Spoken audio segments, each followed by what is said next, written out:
हुनेसर जी हमारे जिले के ही रहने वाले थे और शादीशुदा थे। उनके परिवार में उनके 2 छोटे भाई, माता पिता, पत्नी तथा 2 प्यारे बच्चे थे। हुनेसर जी कोलकाता में किसी सेठ के यहाँ ट्रक की ड्राइवरी करते थे। उन्हें ट्रक पर माल लादकर दूर दूर के शहरों में जाना पड़ता था। वे बहुत ही मेहनती थे और अपना काम पूरी जिम्मेदारी व ईमानदारी से करते थे।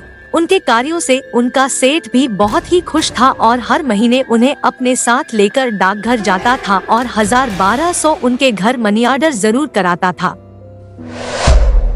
हुनेसर जी की जीवन गाड़ी बहुत ही मजे में चल रही थी।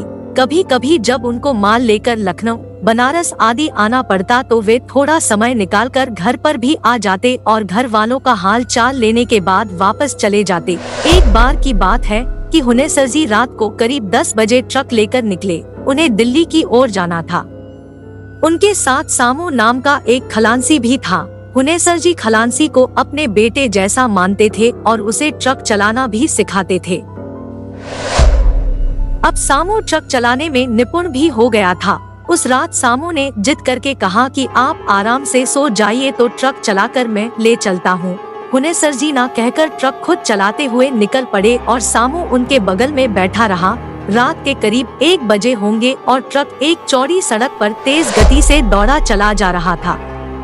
अचानक हुनेसर जी को पता नहीं क्या हुआ कि वे सड़क किनारे ट्रक रोककर बीड़ी सुलगाकर पीने लगे। बीड़ी पीने के बाद वे सामू से बोले कि मुझे बहुत नींद आ रही है, अस्तु मैं सोने जा रहा हूँ।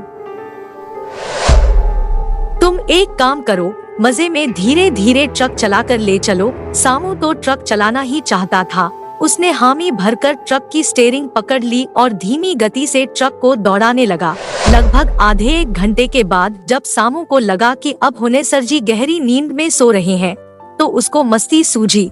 उसने ट्रक की स्पीड बहुत ही तेज कर दी और गुनगुनाते हुए ड्राइविंग करने लगा। अचानक उसे पीछे से एक और ट्रक आती दिखाई पड़ी, शायद जिसकी स्पीड और भी तेज थी।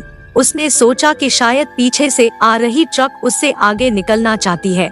सामू का भी खून अभी तो एकदम नया था, वह भला ऐसा क्यों होने दे। उसने भी ट्रक का एक्सीलेटर चापते हुए ट्रक को और भी तेज दौड़ाने लगा। अरे यह क्या, उसने ट्रक की स्पीड इतनी बढ़ा दी कि ट्रक अब उसके काबू से बाहर हो गई। वह कुछ सोच पाता इससे पहले ही ट्रक सड़क छोड़कर उतर गई और एक पेड़ से टकराकर पूरी तरह से नष्ट हो गई। इस दुर्घटना में हुनेसर जी तो प्रभु को प्यारे हो गए, पर सामू बच गया। उसे कुछ ट्रक चालकों ने पास के अस्पताल में भर्ती कराकर उसके सेठ को सूचना भिजवा दी थी। सामू 4-5 दिन अस्पताल में पड़ा रहा। उसे अपनी गलती पर बहुत ही पछतावा हो रहा था। उसकी एक गलती से उसके पिता समान हुनेसर जी को अपनी जान गंवानी पड़ी थी। उसका दिल रो पड़ा था, पर अब विधि के विधान के आगे वह कर भी क्या सकता था। उसने तय कर लिया कि अब वह जो भी कमाएगा उसका आधा हुनेसर जी की परिवार को दिया करेगा। अस्पताल से छुट्टी मिलने के बाद वह वापस कोलकाता आ गया। अपने सेठ से मिलकर उसने सारी बात बताई और अपनी गलती पर फूट फूट कर रोने लगा।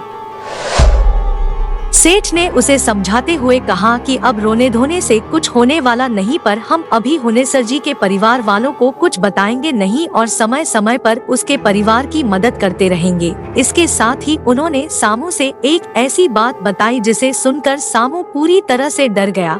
उसके रोंगटे खड़े हो गए।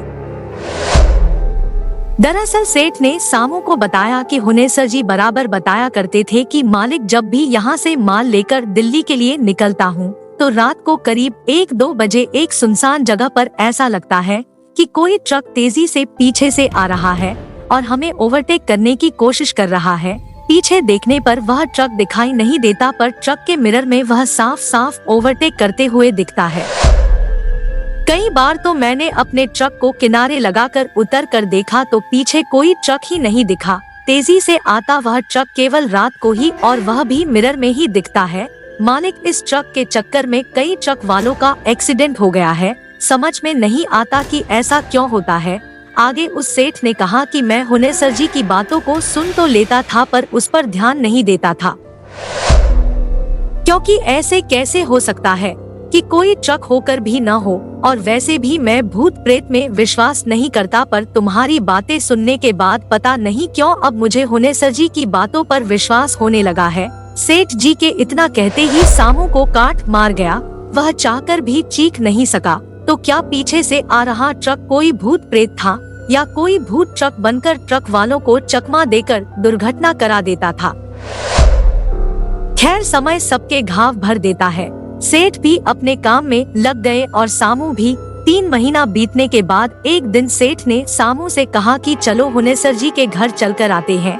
इस बात को छिपाना ठीक नहीं होगा और साथ ही हुनेसर जी के परिवार की कुछ आर्थिक मदद भी कर देंगे। हुनेसर जी थे तो हर महीने उनके परिवार को मनी ऑर्डर चला जाता था, पर पिछले 3 महीने से मनी ऑर्डर भी नहीं गया और न ही कोई पत्र आदि।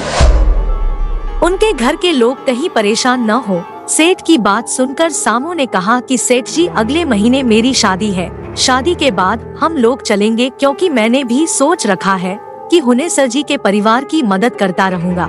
इसके बाद सेठ ने कहा कि ठीक है, अगले महीने चलते हैं। मैं चाहता हूँ कि मैं हुनेसर जी के बच्चों की पढ़ाई लिखाई की व्यवस्था भी कर दूं और साथ ही उनके दोनों भाइयों को यहाँ लाकर कुछ काम धंधा दिलवा दूं। मई का महीना था और दोपहर का समय। कड़ाके की लू चल रही थी। सेठ और सामू पसीने से तरबतर थे। वे लोग पूछते पूछते हुनेसर जी के गांव में आ गए थे। एक आदमी ने हुनेसर जी के घर पर भी उन लोगों को पहुंचा दिया। हुनेसर जी के दरवाजे पर एक नीम का घना पेड़ था, जिसके नीचे चौकी पड़ी हुई थी। सेठ और सामू वहीं बैठ गए। उन लोगों ने हुनेसर जी के परिवार के लिए साड़ी, कपड़ा, मिठाई आदि जो लेकर आए थे, घर में भिजवा दिए।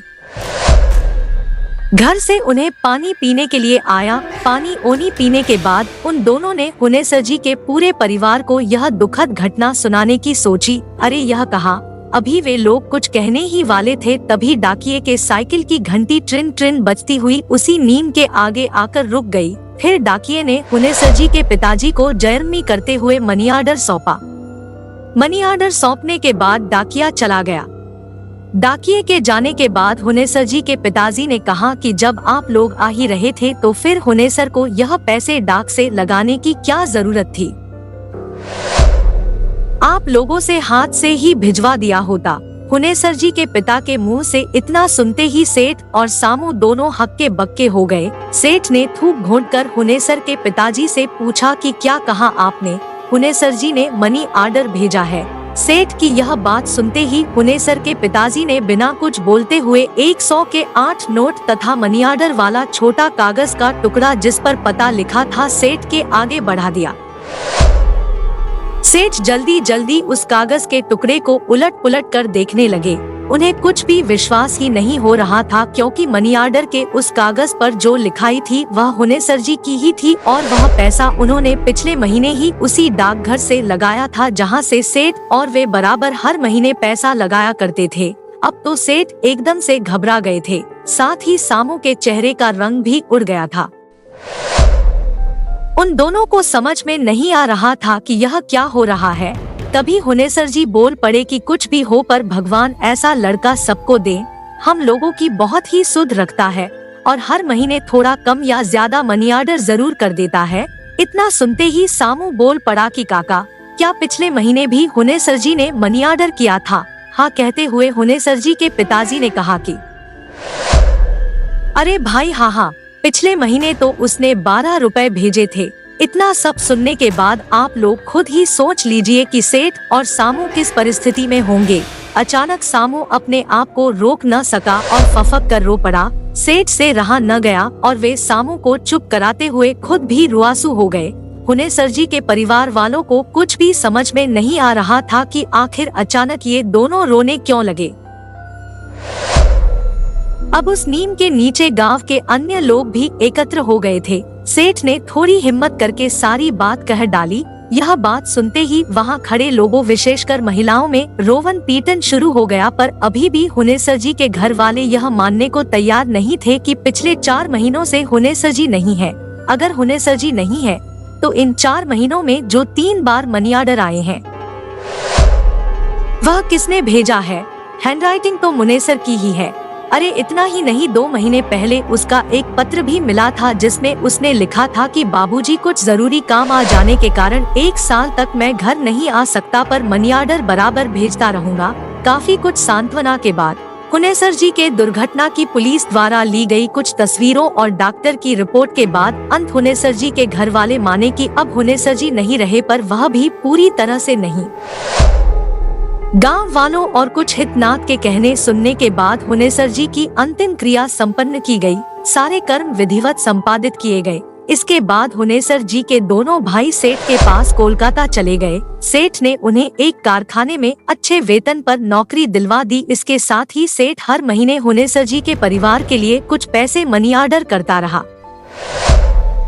खैर जो भी, पर अभी भी सामू को यकीन नहीं कि उसका पीछा करने वाला ट्रक कोई भूत चला रहा था और मरने के बाद भी हुनेसर जी अपने परिवार को मनी ऑर्डर करते रहे। खैर अब हुनेसर जी के परिवार को पूरी तरह यकीन हो गया है कि अब हुनेसर जी इस दुनिया में नहीं है, क्योंकि अब उनका पत्र, मनी ऑर्डर आदि भी नहीं आता और इस घटना को भी तो काफी समय हो गए। तो ये कहानी आपको कैसी लगी? वीडियो अच्छा लगा तो वीडियो को लाइक करें और चैनल को सब्सक्राइब जरूर करें। मिलेंगे और एक नई मजेदार कहानी के साथ। तब तक के लिए जय हिंद।